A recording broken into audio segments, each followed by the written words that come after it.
Good morning, good afternoon, hello, and welcome back to the SuperCoach Podcast. I'm your host, Dermot Butterly, at least that's what they told me on the birth certificate. And today we're going to talk about something that is, it's actually pretty subtle, believe it or believe it not. Not like an Irishman's comments, but pretty subtle. And something that is, believe it or believe it not, incredibly common among coaches. So grab your cup of tea, a hot cup of something nice, come on in, welcome to the show, glad you're here, and let's have a chat. All right.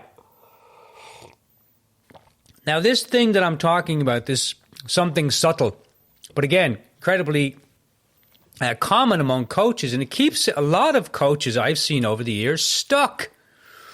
Even after, they do their training and they do their certifications and, good intentions. But I'll tell you what it is. It's really simple. Again, very subtle. You wouldn't always see it. You wouldn't always know it's there. But it's the habit of waiting to feel ready before you take action. Now let's say that again. We don't want to say it ominously, but we'll put a little scary music in here just to... Yes. It's the habit of waiting to feel ready before taking action. Now, what is a habit? A habit is just a thought you keep thinking. So it's the habit of waiting to feel ready before taking actions. Now, I've been doing this quite a while, and I know that a lot of coaches out there believe or have said to me in the past, oh, Dermot, when I feel ready, then I'll take the step or I'll take the action step. And, in practice, readiness, at least what I've seen, it doesn't come first, or usually doesn't come first. Seamus, my Scottish friend, what would you say about readiness? Oh, Dermot, readiness, it's a funny thing, Dermot. It shows up after you start something, not before. You know what I mean? Personally, I think readiness, it's overrated. Willingness now, Dermot. Willingness works great every time. Thank you, Seamus. Appreciate those thoughts. Our Scottish friend just jumped into the studio today. Now, here's the point I'm trying to make. Coaches don't stay stuck because they lack ability or information. Most coaches, they're thoughtful, they're trained, and genuinely committed to helping people. If you ask yourself, hey, why did I get into coaching? Because you got into it because you want to help people, right? Yeah, all coaches are that way. But what keeps us coaches stuck is trying to move forward on our own. We don't have a place to practice. We don't have a place to get feedback or reflect or get professional guidance, while we're in the grind of it. And as my dear old mother always said, you alone can do it, but you can't do it alone.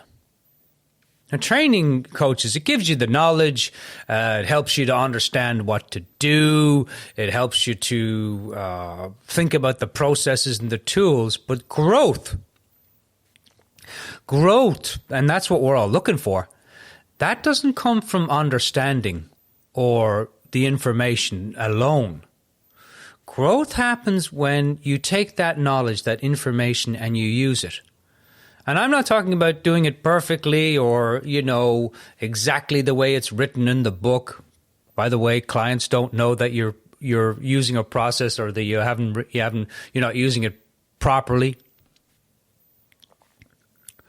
But growth happens when action goes first and confidence, catches up later. Growth happens, coaches, when action goes first, when you take the action first. And then the confidence and the perfection, well, that catches up later. Coaches are like, I need more confidence. No, just do the thing and the confidence is always there, or it'll catch up with you. Now, when you don't have a place to practice or, to talk things through or to get perspectives or feedback, even capable coaches that I've seen over the years, they get into overthinking. And we all know what overthinking is, right? Overthinking is when your brain opens up 17, well, actually about 100 tabs and then forgets which one they started with. You start second guessing yourself, you hesitate. Not because you're unsure of the work, but because you're carrying it alone. Again, you alone can do it, but you can't do this stuff alone. There's no coach out there, and I've worked with some of the best, that will tell you ever they did it alone, because they didn't. We all need support. We all need help. We all need someone to acknowledge and give us a nudge when we need it, but also put an arm around us when we need it. Everybody needs that. I don't care who it is. Now, what often looks like waiting to feel ready, slowly, hang on, do I have slowly here? What do I have here in terms of slowly? Oh, well, I have this. This is kind of slowly. You know, when we start waiting to feel ready, slowly turns into waiting and waiting indefinitely. Now, what I've noticed over the years is that momentum, that thing to get you going and keep you going, it doesn't come from feeling more confident first. It comes from taking action while you stay connected to the work and as you learn and as you grow as a coach. Now, it's story time. Yes, it's story time. The harps is the best I have on my podcast here with story time. All right. And quite a while back in the days of the dinosaur when I first started coaching, I remember working with a coach, Sarah, who she'd already, completed her training. She was a very, very good student. I could tell she was going to be a great coach. She understood the models and, she cared about her clients and she cared about being a great coach. But every time it came for her to take action, reach out, invite a conversation, or just trust herself in a session, she would pause, and sometimes long pauses, and she would feel stuck. Now, not because she didn't know what to do, or not because, she wasn't capable, but she didn't have a place to talk through the uncertainty while it was happening. She didn't have a place where she could turn to someone and say, what's happening here? Why am I getting stuck? Why is, I'm not able to move forward. I'm losing myself in the session at times. She didn't have a place to talk through the uncertainty while it was happening. And, when you're doing this thing alone, every question or every time you get stuck, it feels heavy, like carrying a backpack with a boulder in it. It's heavy. Am I saying the right thing? Should I wait until I feel clear, Dermot? What if I get this thing wrong? Does the client like me? Now, once Sarah had a space where we could normalize those questions and how she was feeling, where she could speak it out loud and hear for herself, think about it, get perspective, get a little bit of coaching. That shifted for her everything. She started feeling much braver. Her inner critic took the day off. And she simply stopped carrying it all by herself. And from then on, everything got easier for her. Everything got lighter. And not perfect, because there's no perfect in the coaching world. But just things got more possible for her. She was able to reach out more. She was able to trust her instincts more in a session. Because she had that place, to come back to. She had a space that I provided that she could come back to. It makes all the difference, coaches, when you've got support, when you've got somebody in your corner saying, hey, you can do this, you got this. Somebody in your corner who gives you an odd applause, like that. Gives you some applause, says, hey, you're doing great. Keep it up. You got this. You'll be okay. Don't worry. Keep going.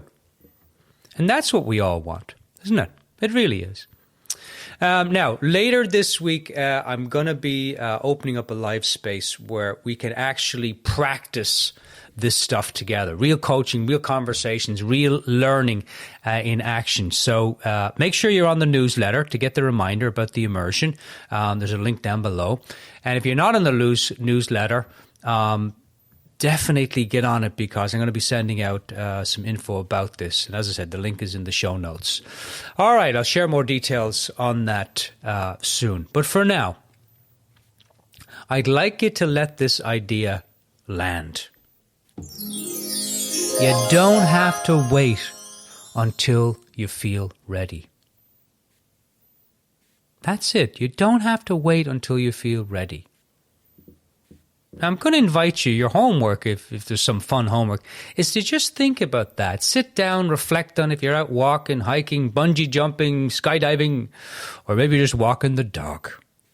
Have a little reflection. Hey, do I really need to wait until I feel ready to move forward, to coach that person, to invite that person to a session? Do I need to have more confidence, in the session? Just reflect on that. We keep these podcasts short so that you have time just to reflect. Very, very important. All right, well, thanks for spending time with me today. As always, take what's useful and leave the rest. I'm Dermot Butterley. You've been listening to the SuperCoach Podcast. And that, my dear coaches, is no blarney. Until the next time, cheers.